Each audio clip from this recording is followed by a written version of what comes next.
Boy, the way Glenn Miller played. Songs that made the hit parade. Guys like us, we had it made. Those were the days.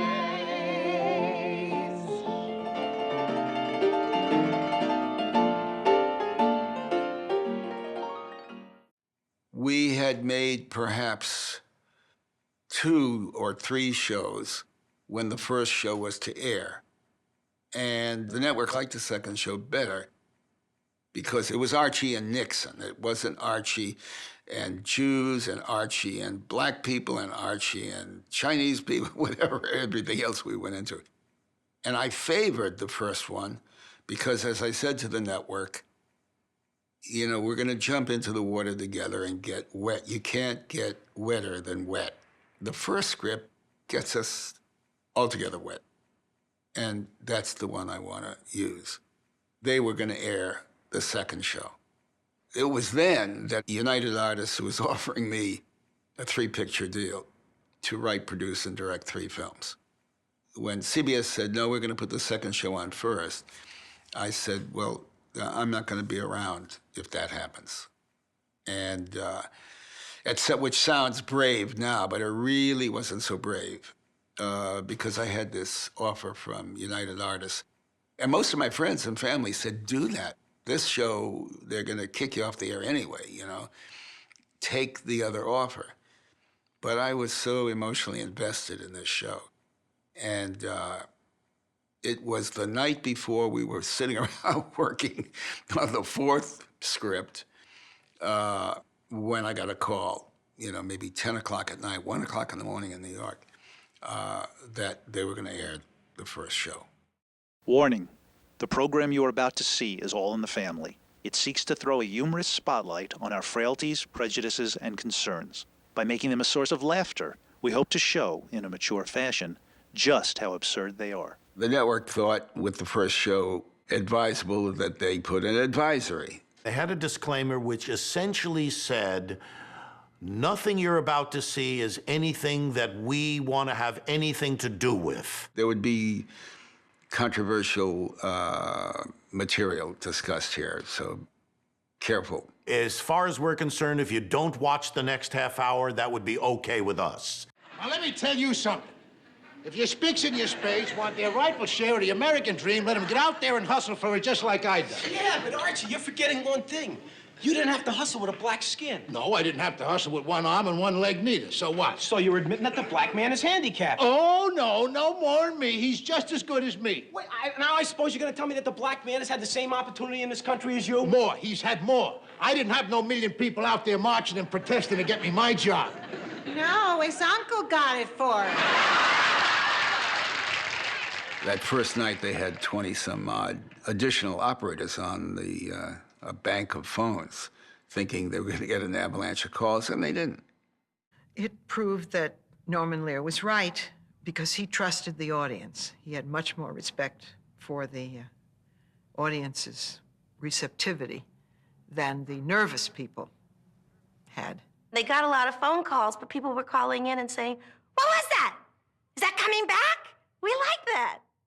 In my day, nobody went around calling themselves Chicanos, Mexican-Americans, Afro-Americans. We was all Americans. After that, if a guy was a jig or a spick, it was his own business.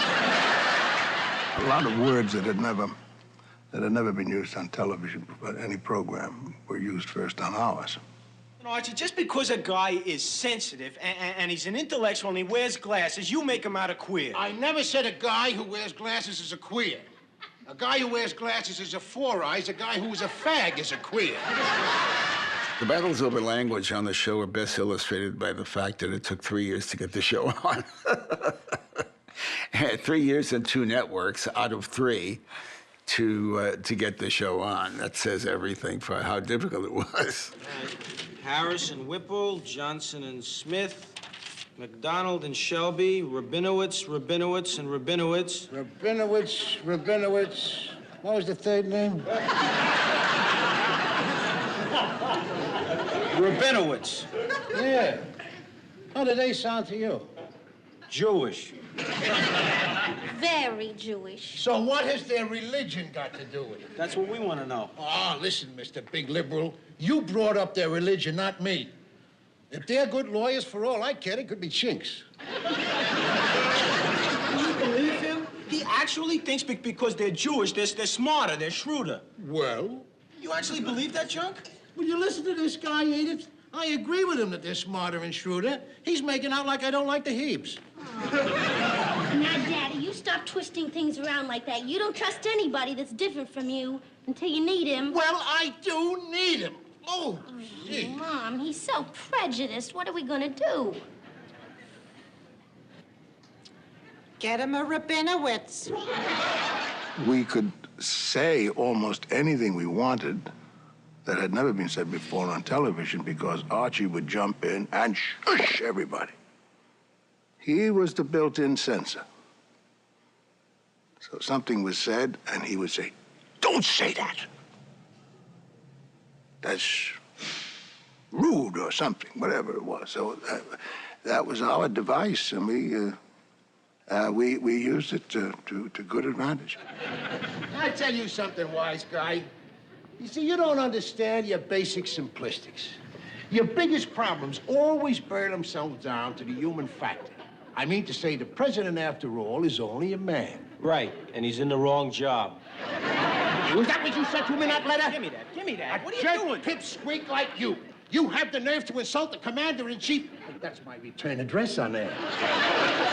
You're insulting President Nixon for my return address? You must have a screw loose. That's it. You left-wing radical liberal. That's it. Give me that letter. No, that's not. Give me that letter. It's my letter. I wrote that thing. This letter gets mailed from this house over my dead body. We weren't make room for Daddy and Father knows best. We weren't this perfect family that came to the table, everybody dressed in their Sunday best with perfect manners. People belched, toilets flushed. There were arguments, and our clothes were lower middle class, and our house was not particularly that clean and pretty, and the furniture had a rip here and a snag there. And I was very comfortable with that because I knew I didn't grow up in a house in Portland, Oregon, where everything and everyone was perfect. And I enjoyed being a member of a family on TV that would allow people watching to feel better about themselves and their family. I knew people would relate more to our family, whether or not anyone in the family ever espoused any bigotry, than they would ever have related before to a family on TV. Michael isn't like you, Daddy. He's open-minded and flexible. He recognizes, and you better recognize, too, that women are individuals. Your wife is an individual, and she's entitled to the same rights and privileges as you. Edith, are you listening to this over here? A dreaded disease is infiltrating our home, and your daughter's bringing it in here. I suppose next you'll have you prancing around in hot pants and burning your brassieres. Oh, no, Archie. I'm afraid of fire. Even when I was a little girl, I couldn't toast marshmallows. I heard the story, so get off. Somebody else had to put it in the fire. Stifle that, will you? And then I would pick it off the twins. Will you stifle that? I think people fell in love with Edith from the get-go. And Archie, too. But that was part of it, you know, for all of his antediluvian attitudes and bigotry and narrowness of mind and so forth, that he was somebody who loved his family, and there was somebody who was bewildered by the way the times were moving. That's where the song came from that Charlie Strauss and Lee Adams wrote, you know, holding on to the past, struggling to hold on to the past because the future was unknown and it scared him. All right. I'll sit down. I'll have a chat with him. Let me ask you something there, Paul. Exactly why did you become a freak? Oh, Archie. I'll tell you, Mr. Bunker, I just didn't like the idea of being one of thousands of young engineers all doing the same thing, leading the same life, seeking the same goals day after day after day. I mean, to me, they're the freaks because they aren't happy. Well, let me tell you something, young fella. When you grow up, you're gonna realize there's more to life than being happy. Right, Edith? Believe me. Now, did you hear that, little girl? Did you hear the point we're just making right here? What's the matter, sis? Can't you talk? No, Robin doesn't talk much. Well, what does Robin do? Shape? How does she communicate to people? You see, Robin thinks words are a waste of time, so she speaks with her eyes. Oh. Well, open up wide and let's hear the Gettysburg Address. He was rude, and he was crude, and he was very difficult to get along with, but he loved his wife and daughter and son-in-law, and they loved him. And he, according to his own lights, he was very moral. He was not a cartoon bigot. He was a full-rounded character to where the public hooked into him because they saw him as being human. Look at this. Unemployment at 7-year high. Rise of strikes expected here. No end to inflation seen. Nixon predicts great year. Where's he say that? You mean he didn't say that today? Ain't you got nothing better to do than ridicule your own president? You gotta admit, he does lend himself to it. Watch it, huh? Watch it, watch it. Oh, come on, Daddy. The president is the administration, and lots of people are criticizing the administration today. Well, not in this house, they don't, because in this house, it's my country, right or wrong. Yeah, but Archie, that's outmoded thinking. It doesn't work. In today's society, if something doesn't work, you throw it out. Well, you don't work. Maybe we better throw you out. Oh, I think he looked in the mirror and saw a fine man every time. Except when I think when he had hurt Edith's feelings. I think then he looked in the mirror and saw a rat. And then he was anxious to make it up to her. But other times, no, he saw a fine man, fine, upstanding, intelligent man who knew the answer to things. Look, Archie, I don't want to argue with you. I'm just stating a fact. All blood is the same. Well, if all blood is the same, let me ask you this. How come they ain't got no Swedes in the mafia?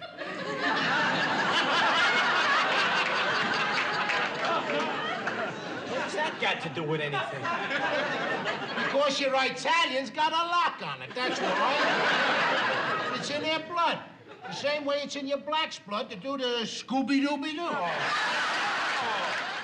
I think the black audience related to Archie with the kind of positivity they did because they were so happy to hear somebody express an attitude, however difficult it was for them or malevolent they might have thought the attitude, it was sufficiently universal as to be welcomed just to be aired.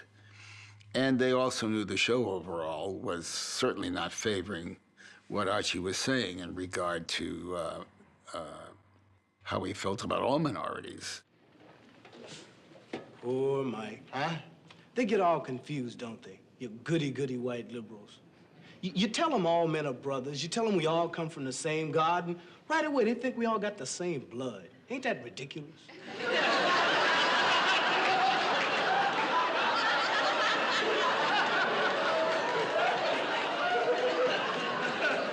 I know what you mean.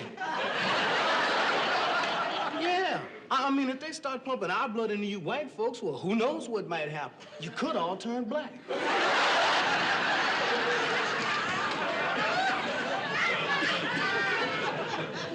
Well, I tell you, Lionel, I think there's some doubt about that.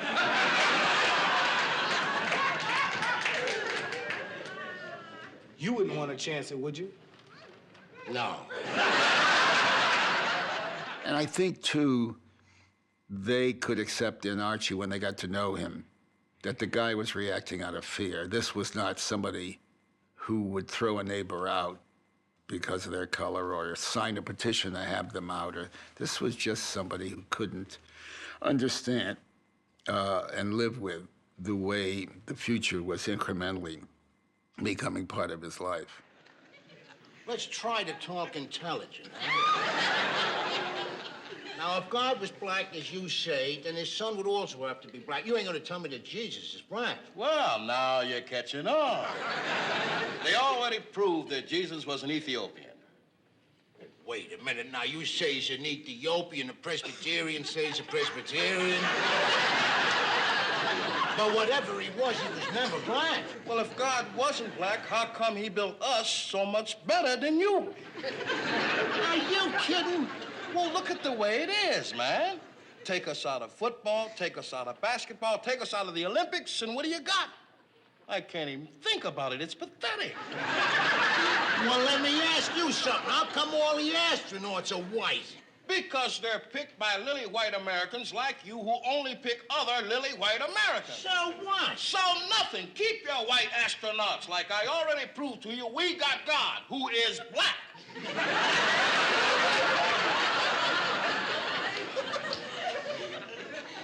Well, the only answer to that is...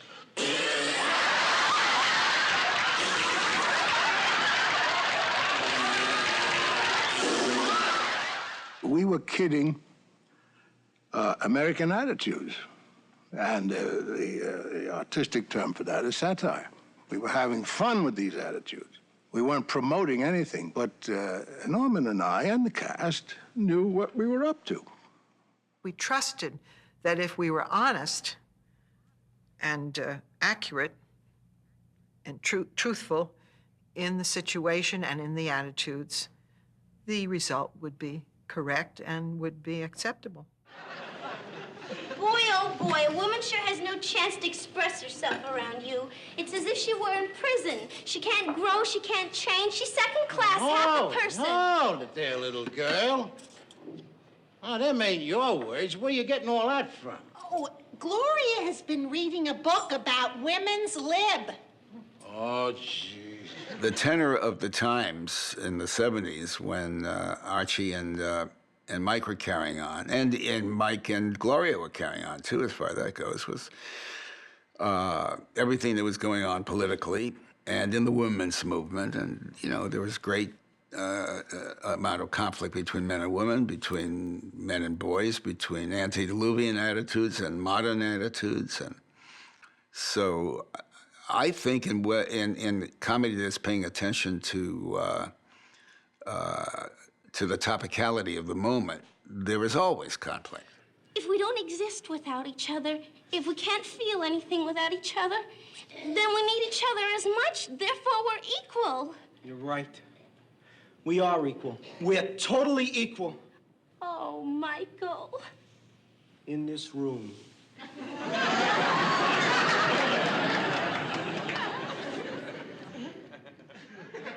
It's real interesting that Michael Stivic wanted to marry Gloria Bunker because Gloria Bunker had a very difficult father, sweet, angelic mother, but a very difficult father.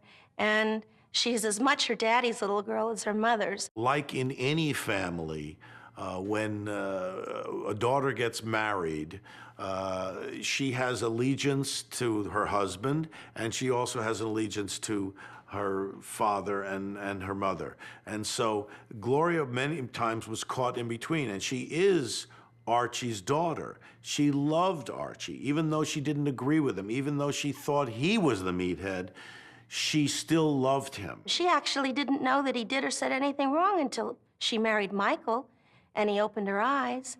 And even then, love is slightly blind. I mean, Archie's soft spot in his heart was for his daughter, and I think Gloria's soft spot in her heart until her child came along was her dad. She knew that he said things that weren't right, but she's crazy about him.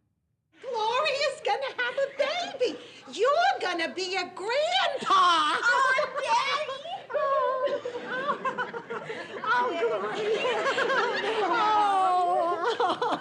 Oh, my little girl.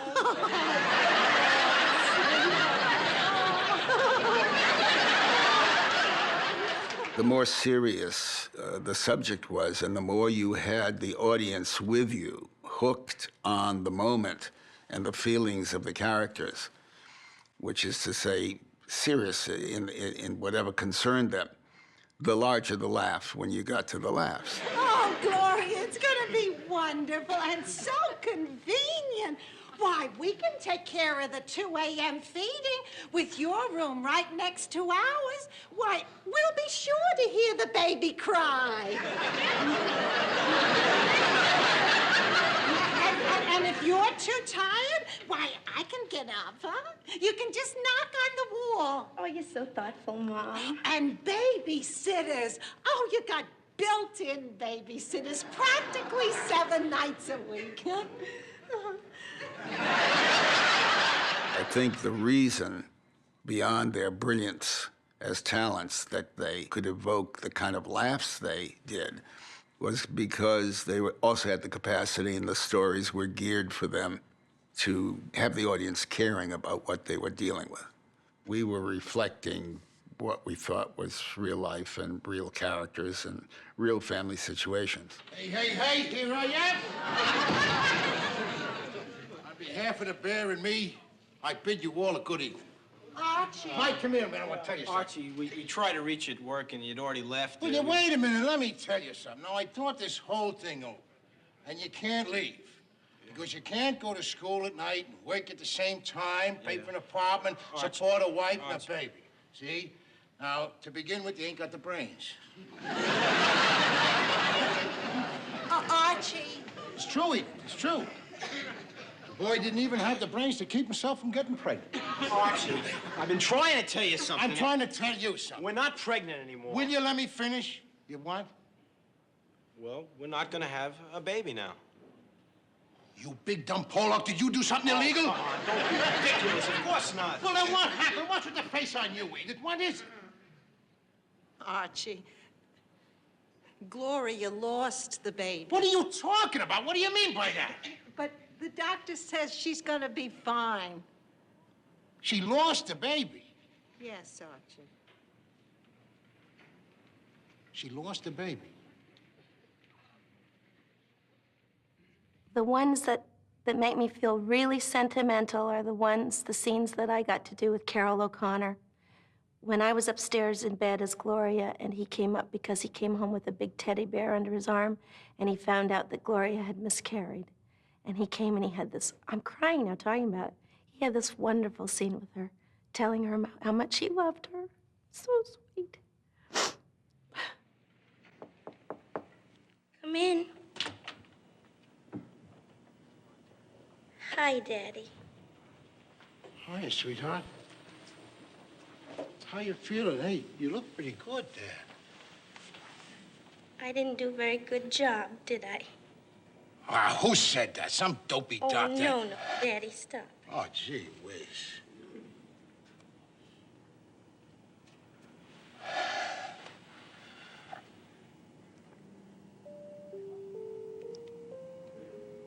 You want to say something?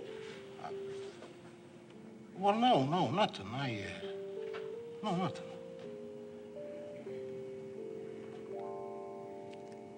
You love me.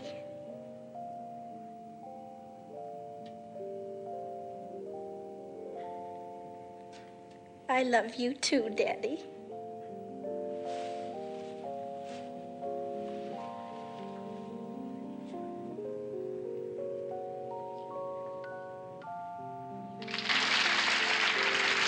Well, what Carol did, I must say, the two creative forces in All in the Family were Norman Lear, obviously, and then Carol O'Connor. Norman set an atmosphere that said, I want you to challenge yourself, dig deeper, don't settle for anything, and keep making it better. Do you know that in many countries, England, for instance, there is a law that says whatever two consenting adults do in private is their own business? Listen, this ain't England. We threw England out of here a long time ago. We don't want no more part of England. And for your information, England is a fag country. What? Say, ain't they still picking handkerchiefs out of their sleeve, huh? Are they still standing around leaning on them skinny umbrellas like this here? I know. Their whole society is based on a kind of a fagdom. You know you're right, Archie. You're right. The British are a bunch of pansies. Pansies, fairies, and sissies. And the Japanese are a race of midgets, the Irish are boozers, the Mexicans are bandits. And you Polacks are meatheads. Carol created a creative atmosphere amongst the cast to allow us to contribute. We would shoot our shows on Friday nights, and on Wednesday, we'd have a run-through of top to bottom. We'd do the show, and the writers and producers would sit around, watch the show, and then afterwards, we'd all give notes. And what happened in that note session was that not just the writers and producers and Norman would give notes, but the actors would give notes to each other and to the writers. You know, everybody's allowed to participate. Oh, listen to the boy, Edith. He's actually threatening to do something around here. Daddy, stop it. Michael does more odd jobs around the house than you do. She's right, Archie. He did fix the light in the kitchen. The Polak changed the light bulb. Don't make out he rewired the joint. Archie, for your information, I did more than change a light bulb. And for your further edification, calling me a Polak is not going to bother me. I happen to be very proud of my Polish heritage. What heritage? You come from a long line of bowling teams. And you come from a long line of boneheads. What? You think with your mind closed. And you eat with your mouth open. You know you are totally incomprehensible. Maybe so, but I make a lot of sense. Carroll O'Connor never met a first draft he liked. So we knew that when we sat down at the table, that he was not going to like a first draft. And sometimes we had first drafts that we were a little nervous about ourselves. Sometimes we had a first draft that we were knocked out by. And, but it was always the same kind of fight. And sometimes it went to some extremes, in that we'd lose a couple of days of rehearsal because Carol was so recalcitrant. But then a miracle would always occur as he slipped into the character. Then he could ad-lib the same import of a line, the same kind of a line, in his fashion, and that's when I would say that's the best writer of dialogue we have for the character. But Carroll O'Connor didn't know that. Archie Bunker knew that. Archie Bunker was talking now. Get away from that TV set. You know I watch football highlights every week at this time. I know, but in a few minutes, Channel 13 is rerunning that special on pollution with Jack Lemmon. And I want to learn anything about pollution. I don't have to learn it from no millionaire actor. He's got nothing better to do than sit around on his duff dreaming up causes. If he wants to unpollute something, let him unpollute the movies, huh? All them nudies. Archie, we're always watching football. I think it's important that we learn a little bit about our polluted environment. You're polluting my environment. Now get away from my set. Can't we at least sit down like rational people and discuss this? Discuss? Why with you is always everything got to be like a meeting? Because in a meeting, people sit down together and exchange ideas. Okay, sit down then, huh? Yeah. Let me hear your idea again. Okay, I want us to watch Jack Lemmon and a group of famous scientists discuss pollution and ecology on Channel 13. Good. And I want to watch football highlights on Channel 2. Now, guess what's gonna happen?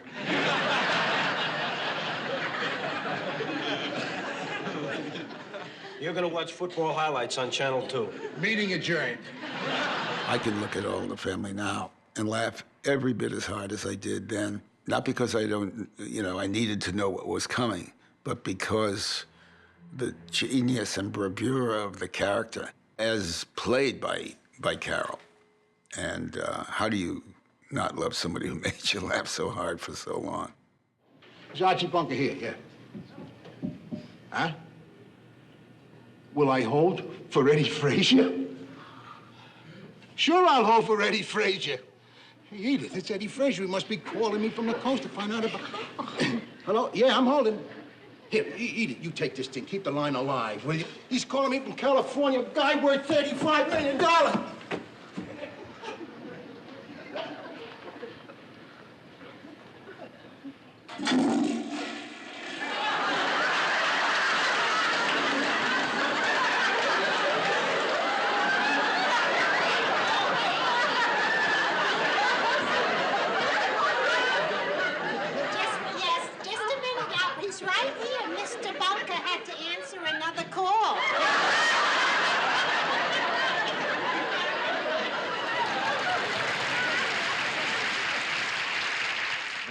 the way Glenn Miller played.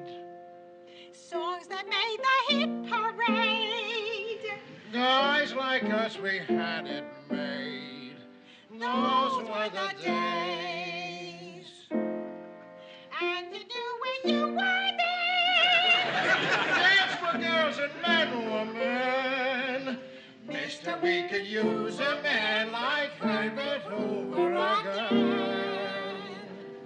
Didn't need no well